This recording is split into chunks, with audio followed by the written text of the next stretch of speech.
S'il y a un autre joueur qui va nous éblouir, c'est Jannik Sinner. Déjà parce que c'est un phénomène de précocité. À 8 ans, c'est un champion au ski, en slalom. À 13 ans, il décide de se mettre au tennis à 100%. Et 5 ans plus tard, c'est-à-dire aujourd'hui à 18 ans, il est le 73e meilleur joueur du monde. Mais ce qui compte le plus, c'est qu'il est italien, un Italien du Nord, qui se retrouve confronté au cauchemar que traverse son pays, et qu'il est entraîné par Riccardo Piatti. Mais quel est le rapport, me direz-vous? Eh bien, Piatti est celui qui a réussi à amener Ivan Ljubicic jusqu'à la 3e place mondiale en 2006. Ljubicic est aussi un joueur qui a vécu un cauchemar, celui de la guerre des Balkans. À 13 ans, il a dû fuir son pays pour se retrouver dans un camp de réfugiés, sans savoir si son père était en vie. Puis une fois la famille réunie, il a été décidé qu'il parte seul en Italie, sans un sou, sans parler la langue, parce qu'il avait la chance d'être hébergé dans un club de tennis, où il a été repéré par qui?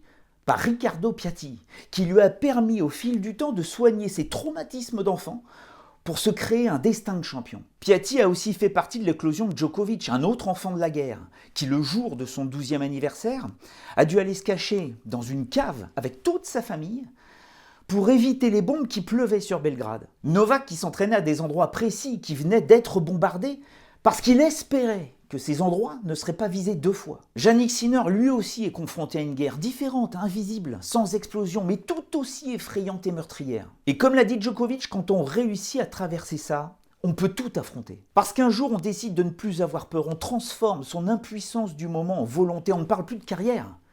La carrière devient mission. Et guidé par Piatti, Jannik Sinner ne va pas jouer uniquement que pour lui, mais aussi pour son pays, pour l'Italie. Il va devenir un immense champion.